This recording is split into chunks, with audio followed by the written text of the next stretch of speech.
안녕하세요. DJ 선아입니다. 오늘의 이야기를 시작하겠습니다. 안녕하세요. 결혼 5년 차이고 30대 후반 여성입니다. 얼마 전에 이혼을 해 현재는 어린이집에 다니다 3살짜리 남자아이를 키우고 있는 싱글맘입니다. 얼마 전까지만 해도 생각하면 그 지겨운 시간을 5년이나 어떻게 견뎌내었는지 놀랍습니다.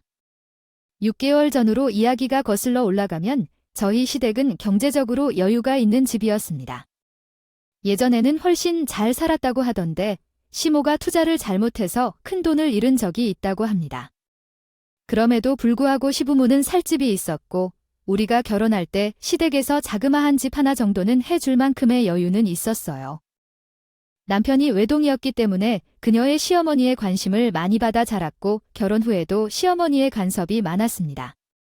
반면에 나의 어머니는 혼자 사시며 작은 수선집을 운영하고 계시지만 부자는 아니시더라도 노후 준비를 남이 도와주지 않고도 스스로 할 수 있는 정도입니다.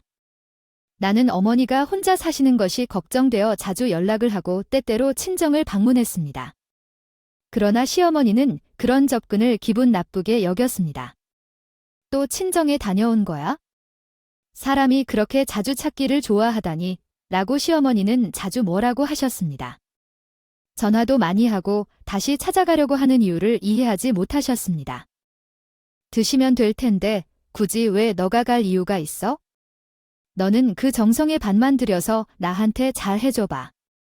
어머님, 나는 한 번도 시부모님 경조사에 참여한 적이 없어요.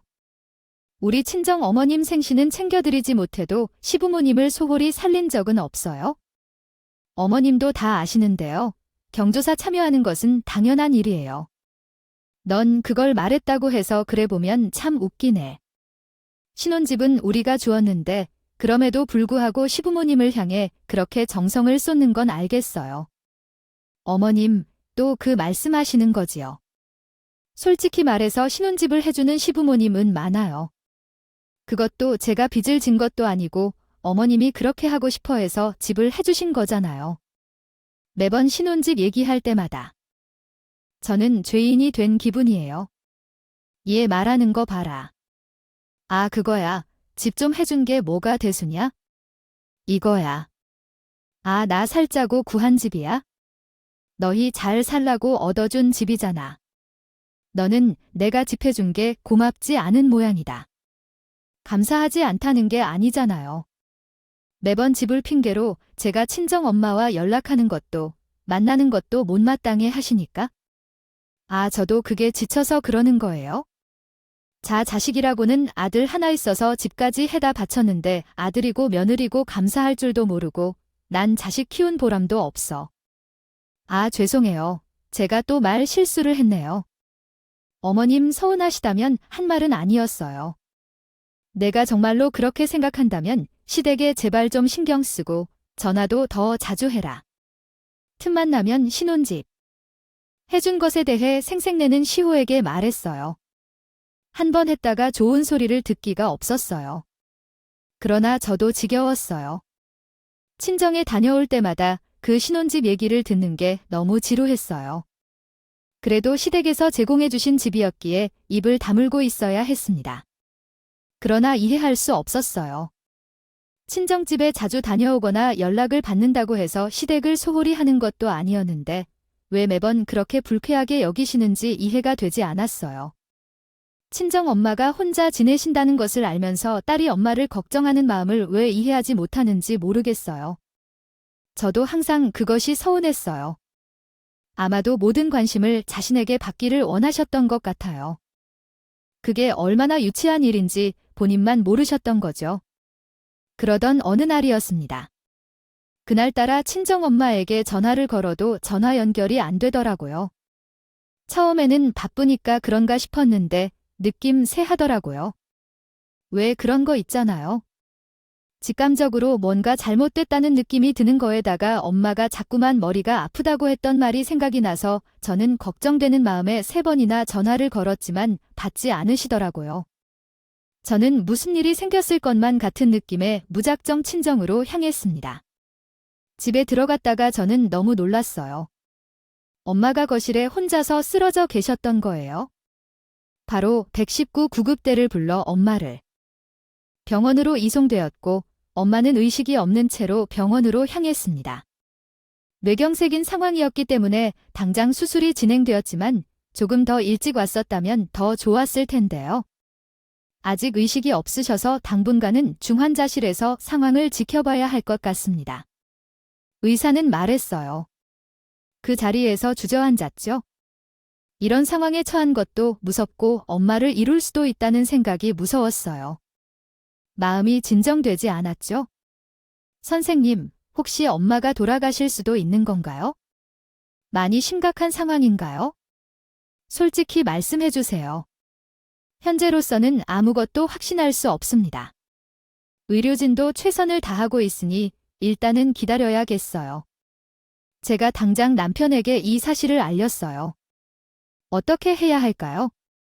우리 엄마 지금도 의식이 없어 엄마를 너무 늦게 발견한 것 같아. 앞으로 어떻게 될지 의사도 장담을 못하겠대. 여보, 나 너무 무서워. 지금 주병원으로 와주면 안 돼. 나 일하는 중인데 지금 어떡하지? 일단은 진정하고 당신도 좀 쉬어. 나는 이 상황에서 어떻게 쉬어? 나 진짜로 무서워서 그래? 제발 옆에 좀 있어주면 안 돼. 나 오늘은 일이 정말로 바빠서. 내가 반차 쓰기 전에는 미리 회사에 말해야 된다고 했잖아. 이 상황을 미리 알 수 있었으면 좋았을 텐데. 다른 사람도 아니고 엄마가 죽을지도 모르는 상황이라고. 당신 지금 너무 흥분하는 것 같아. 진정 좀 하고 나도 퇴근하면 최대한 빨리 갈게. 솔직히 남편이 당장 병원으로 와줄까요? 줄 알았지만 그러지 않았어요. 엄마가 돌아가실지도 모를 상황에서 혼자 병원 복도에서 있었던 것이 너무 서러웠지만 남편한테 따질 여지도 없었어요. 당신이 퇴근 시간을 넘긴데 왜 이렇게 안 오는 거야? 엄마가 아직도 의식을 못 차리셨다. 나는 이번에 프로젝트를 맡아서 오늘 야근해야 된다. 미안한데 못 갈 것 같다. 정말로 너무 서러워 눈물이 나더라고요. 하지만 일이 바빠서 어쩔 수 없었어요. 그날 엄마는 의식을 찾지 못한 채로 중환자실에 계셨어요. 그렇게 몇 일 동안 저는 매일 병원으로 출근했어요. 엄마가 의식을 차렸을 때 주변에 아무도 없으면 너무 무서워할 것 같아서 면회 시간을 최대한 활용했어요. 엄마 곁에 있었어요. 병원을 다닌 지 5일 정도가 지나고 나서였어요. 시호에게 전화가 한 통 걸려왔더라고요. 너 지금 우리 집으로 좀 와라.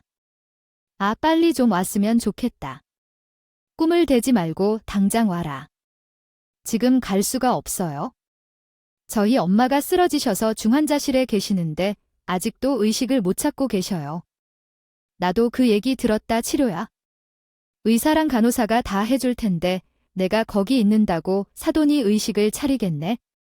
내가 매일 병원에만 있는다고 도움될 거 하나도 없으니까 우리 집으로 오기나 해. 아무리 그래도 지금 자리를 비울 수는 없겠어요. 저희 엄마는 보호자도 없는데 제가 옆에 있어야죠. 얘가 진짜 시엠이 말을 우습게 하네. 오라면 당장 와. 그런 줄 알고 나는 끊는다. 당연히 저는 시댁으로 가지 않았어요. 평소에는 시댁이 부르면 잔말 안 하고 달려갔지만 이런 상황에서는 엄마의 곁을 떠날 수는 없었죠. 그리고 우리 엄마가 중환자실에 있는 걸 알아도 병문을 전혀 몰라서 의료진이 알아서 처리하니까 너는 시댁으로 오라는 말이 너무 서운하게 들렸어요. 너 참 내 말 안 듣는구나. 너 당장 우리 집으로 안 오면 내가 그냥 안 넘어갈 줄 알아. 대체 무슨 사정으로 오라고 하는 거냐? 중환자실에 있는 우리 엄마 곁에 계시는 것이 중요한 일이 아닌가요? 그러세요. 감기에 걸렸는데 독한 감기야. 와서 평가 좀 해. 지금 입맛도 없어서 아무것도 못 먹고 있어. 그래서 기운 차리기도 더 힘들어. 오면 전복 조금 사와서 전복죽 끓여줘. 감기 걸렸다는데요.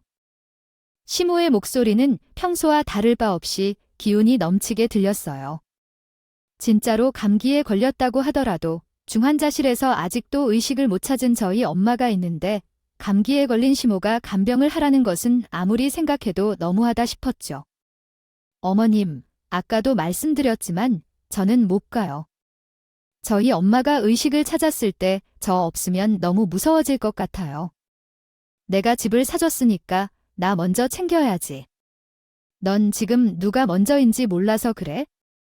누가 먼저인지 모르는 건 아무리 봐도 심하고 누가 먼저인지 제가 왜 몰라요? 지금은 감기에 걸린 시어머니보다 중환자실에 있는 저희 친정엄마가 먼저예요. 너 계속 이런 식으로 나오면 나도 할 말이 많네? 아들도 이제 그만 보고 싶지 참에 아예 쫓겨날 각오로 내 말을 한다. 거절하는 것이에요. 이제는 제 아들까지 발언하는 채로 나를 협박하며 곁에 있을 때는 쫓겨날 정도로 잘못한 일도 없는데 억울하고 화가 나더군요.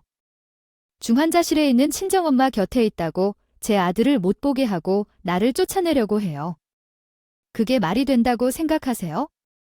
그럼 너도 잘 생각해서 오라면 오겠다고 하니까 어머님이 뭐라고 하셔도 저는 여기 남아 있어야겠어요. 나중에 우리 엄마가 의식을 가지면 병식도 챙겨주고 간호도 다 도와드릴 텐데 지금은 아니에요. 저도 화가 나서 목소리가 커졌다고요. 내가 지금 어디서 소리치냐? 너 지금 어디 병원 있는지 내가 곧바로 가서 너를 데리고 올 거라고. 지금부터 병원 어디인지 말해. 그것이 상관없거나 안거나 전화를 끊을 거야. 버렸어요. 가뜩이나 마음이 심란한데 시모는 왜 이런 상황에서도 저를 괴롭히는지 이해가 되지 않았죠. 정말로 이해할 수 없는 사람이었어요. 생사를 오가는 사람을 두고 감기 걸린 자신을 간병하라 해요. 말이 되지 않았죠? 네, 내가 여기 있을 줄 알았다네. 내가 병원이 어딘지 말하지 않으면 내가 못 찾을 줄 알았니? 너는 시이 말하는데 어디서 전화를 그렇게 함부로 끊어? 어디서 배워 먹은 짓거리야? 시모는 중환자실 앞까지 찾아와서 저에게 소리를 지렸어요. 분명 남편에게 병원을 물어서 찾아온 것 같았어요. 어떻게 중환자실까지 찾아와서 그렇게 목소리를 높일 수 있는지 저는 시모의 몰상식한 태도가 창피하고 참을 수 없이 화가 나더라고. 게다가 그렇게 정정하신 얼굴을 보니 독한 감기에 걸린 모습은 전혀 아니었어요. 오히려 그 어느 때보다 건강해 보이기만 했죠. 우리 엄마는 눈도 뜨지 못하고 온갖 호스를 연결되어 겨우 생명을 부지하고 있는데 이런 사람이 간병을 받고 싶어 했다니 어이가 없었죠. 어머님, 지금 여기가 어딘지 모르세요? 여기는 병원이에요. 그것도 중환자실 앞에서 어떻게 그렇게 목소리를 높이실 수가 있으세요? 내 부모는 나야 나. 내가 집을 사줬는데 내 말을 들어야지. 너는 그렇게 받을 거 다 받고도 은혜를 몰라. 내 말을 어떻게 이렇게 안 들어? 넌 내 엄마 아픈 것만 보이고 샘이 아픈 건 안 보여? 시모는 있는 대로 악을 쓰며 억지를 풀리더라고요. 집을 해주면 그게 부모인가요? 집을 해줬으면 친정엄마 아픈 것도 무시하고. 감기에 걸린 시모가 전복죽을 끓여주어야 하는 게 당연한 건가요? 저는 그냥 넘어갈 수 없었어요. 어머님, 뭔가 착각하시는 것 같은데요. 그 집이 어떻게 어머님이 해주신 집이에요? 뭐, 너희들이 결혼할 때 우리가 해준 집이 어떻게 내가 해준 집이 아니야? 너 지금 그걸 말이라고 아프니? 그래요. 그때나 그랬죠? 지금도 그 집이 어머님이 해준 집인 줄 아세요? 뭐, 너 같으면 엄마가 병원비를 해주겠다고 집이라도 팔아먹은 거냐? 정말 상상도 못했던 말씀만 하시네요. 제가 어지간해서 했는데 어머님 아들이 그 집 날려먹은 건 아세요? 제 말에 시모는 영문을 모르겠다는 얼굴로 저를 빤히 바라보더라고요. 동공이 흔들리고 있는 게 보이는데 저는 더 이상 멈추고 싶지 않다고 해도 그동안 참아왔던 말들을 오늘은 다 해야겠다는 생각뿐이었어요. 그게 무슨 소리야? 난 한 번도 그런 얘기를 들은 적이 없는데 집을 날렸다니. 해아니, 대체 무슨 일이 있었길래 집을 날려먹었어? 저도 처음에는 미쳐버리는 줄 알았어요. 남편이 얌전히 직장이나 다니면서 일만 하면 좋았을 텐데 다단계에 투자를 한다고 집을 날려먹고 저희 길거리에 나앉을 뻔했어요. 그나마 지금 그 집에 어떻게 살게 된 건지 아세요? 저희 엄마가 노후 자금으로 모아놓은 돈으로 전세라도 구해서 이렇게 살고 있는 거예요. 다단계라고요? 너 지금 제대로 말하고 있는 거야? 어디서 말을 지어내? 제가 이런 엄청난 얘기를 어떻게 지어내서 저도 말을 하지 않으려고 했어요. 저희가 정말 어려웠고 난갔는데 우리 엄마 덕분에 그나마 이 정도를 유지하고 있는 거예요. 솔직히 어머님이 집 얘기를 할 때마다 집이 날아가 버린 일들을 전부 얘기하고 싶었는데 남편을 보고 참았어요. 남편이 이런 돈을 금방 회복하겠다는 그 말만 믿고 가만히 있었어요. 우리 엄마도 그냥 조용히 있으면 이런 돈도 회복될 테니까 걱정하지 말라며 선뜻 내주신 거예요. 우리 엄마도 어머님에게 얘기하지 말라고 그러셨다고 하더라고요. 제가 그런 일을 겪고도 어머님께 아무 말도 하지 않았던 거예요. 얼마나 속상한지 아세요? 아니, 그게 언제 있었던 일인가요? 집이 날아갈 정도면 대체 얼마를 쓴 건가요? 어머님의 하소연에 대해요. 충격을 받으셨나요? 제가 그럴까 봐 말 안 하려고 했던 거예요. 배려해서. 그런데 어머님이 집 얘기하면서 어머님을 더 챙겨야 한다고 하도 주장하시는데 저도 답답해서 말하는 거예요. 남편이 다른 것도 아니고 다단계로 짐을 날린 것도 참고 사는데 어머님께서 저를 이렇게 달달 볶으시면 저 진짜 이딴 결혼 생활 계속 못하겠어요. 아셔요. 그동안 있었던 일을 마구 털어놓았더니 속은 시원하더라고요. 시모는 얼굴이 창백해져서 멍하게 있는데 조금도 안타깝게 보이지 않더라고요. 그렇게 집을 강조하더니 그 집이 공중분해되었다는 걸 알았으니 얼마나 허무했어요. 게다가 지금 살고 있는 것도 저희 친정 엄마가 해준 돈으로 전세라도 얻은 말을 들어서 할 말이 없었겠죠.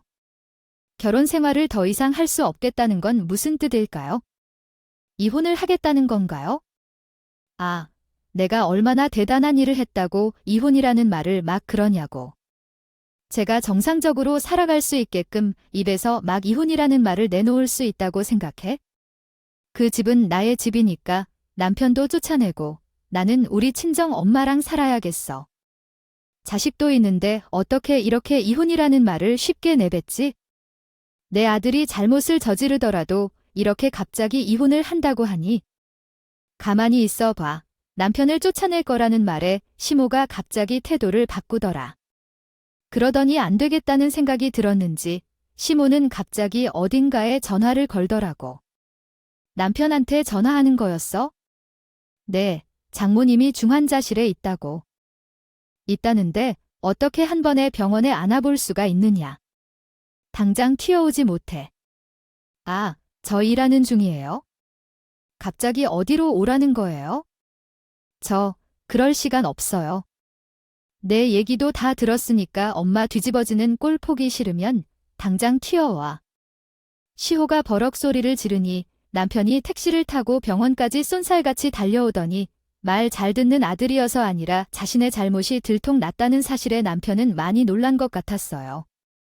남편은 단 한 번도 온 적 없는 병원에 그제서야 달려오더니 무섭다고 와달라고 할 때는 이 핑계 저 핑계를 대던 남편을 일 때문에 그랬을 거라고 이해해줬던 제가 바보처럼 느껴졌어요. 저는 병원에서 소란을 일으킨 것도 창피한데 시모와 남편까지 제 앞에 있으니 더 짜증났어요. 도와줄 것도 없으면 그냥 사라지기라도 하는 게 나았을 텐데 왜 남편을 불러서까지 병원에 왔는지 정말 시모의 제멋대로인 행동에 지치고 있었어요. 이혼을 결심한 마음만 더 확고해지고 있었어요. 갑자기 일하다가 왔어요. 이게 무슨 일이에요? 일하다가 사람을 불러내는 건 얼마나 황당한 줄 아세요? 저 지금도 겨우 나왔거든요. 아, 말씀 있으면 빨리 하세요. 저 금방 들어가 봐야 돼요. 남편은 병원에 들어와서 시모와 제가 발견되자마자 투덜하며 달려왔는데 그동안 한 번이라도 온 적이 있냐고요? 아니죠. 시모가 아이를 쓰지 않고서는 안 왔거든요. 여태까지 병문안 한 번도 안 오던 시모의 말을 그렇게 잘 듣는 남편을 보니 그 미운 남자가 더 참을성이 많은 것 같아요. 엄마가 입원하신 지 오래되었던데 이제 왔더니 이렇게 귀찮은 일이라니. 그래서 당신까지 왔으니 다행이야. 어머니께도 말씀드린 것 같은데 길게 얘기할 것 없고 우리 끝내자니 갑자기 왜 그런 소리야. 완전히 잘 지내고 있던데 왜 그런 말을 하는 거야? 우리가 잘 지냈어? 언제 우리가 잘 지냈어? 당신이 집 날린 것 어머님께 다 말씀드렸어. 나도 말 안 하고 넘어가려고 했는데 어머니가 집 사줬다는 이유로 나한테 엄마 곁에 있지 말라고 하셔서 말했어. 정말 당신하고 당신 집이랑 다 진짜 진리네. 왜 그 얘기를 했어? 와, 진짜 미치겠어. 아까 회복될 거라고 했는데 그거 기다려주는 게 왜 그렇게 어렵다고 그러는 거야? 장모님, 요. 병원비 때문에 고민하고 있는데 남편은 제 말에 자기가 한 잘못을 생각도 안 하고 짜증을 내더라고요. 심하고 남편이나 친정 엄마 걱정보다는 병원비 걱정부터 하는 것도 원망스러웠어요. 제가 지금 가진 돈도 없고 집도 우리 엄마가 해준 집이니까 자신이 우리의 키를 올릴 거예요. 집에서 나가라는 말에 남편과 시모의 눈이 놀라워서 동그랗게 되었고 제가 강하게 하는 말이 아니라는 것을 두 사람도 알아차렸어요. 물론 저도 그냥 한 소리가 아니었어요. 이번 기회로 확실히 알았죠? 이런 결혼이라면 참으면서 계속 함께 할 수 없다는 것을요. 힘든 일을 겪을 때 곁에 있어 줄 사람이 진정으로 내 사람이라고 생각하는데 남편과 시모는 제가 힘들 때 저를 더 힘들게 괴롭히는 사람들이었어요. 내가 그런 말 하지 말라. 아, 그리고 너희가 잃었다는 돈 내가 찾아줄 테니까 당장 가자. 어디에 있는지 알려줘. 돈을 찾아줄 테니까 이혼 얘기는 없던 걸로 해라. 시호가 남편을 불렀냐는 걸 알겠어요. 우리 엄마에게 인사를 시키려는 게 아니라 빚돈을 찾으려고 남편을 불렀던 거였어요. 그저 돈밖에 모르는 사람이란 걸 또 한 번 깨달았어요. 거기가 왜 명시되어 있는 곳인지 알 필요가 없다. 엄마가 관여할 일도 아니니까 제발 조용히 좀 계세요. 내가 투자한 다단계 사무실이 어디인지 당장 말하지 마. 엄마가 죽는 걸 보고 싶어서 그래? 시호가 다시 병원 안에서 소리를 지르더라고.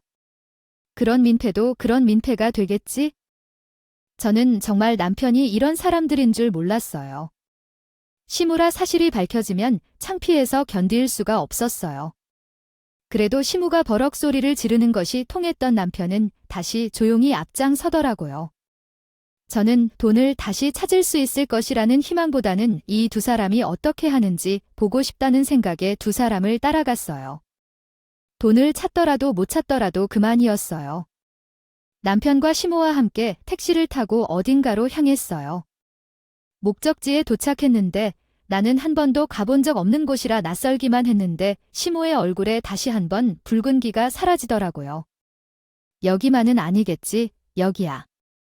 너 여기가 어딘지 몰라서 여길 기라고 생각했어요. 다녔던 거야. 아, 내가 어떻게 이럴 수가 있어? 너, 내가 어떻게 당했는지 알면서 너까지 이럴 수가 있어? 시호가 떨리는 목소리로 남편에게 따라 물었다. 그때까지도 저는 영문을 모르고 두 사람을 구경만 하고 있었죠. 예전이랑 많이 바뀌었어요. 예전에 엄마가 여기에 투자하실 때는 그냥 단계였지만 아니에요. 이제는 엄연한 회사예요. 난 회사에 투자한 거지 사기당한 게 아니라고요. 아, 내가 말했잖아요. 돈 금방 회수할 수 있다고 남편은 당당하게 말했지만 시모의 눈에서는 불꽃이 피어나오고 있었어요. 그런 거였어요. 시모가 예전에 투자를 잘못한 적이 있었다는 곳이 여기였어. 시모가 다단계에 빠져 많은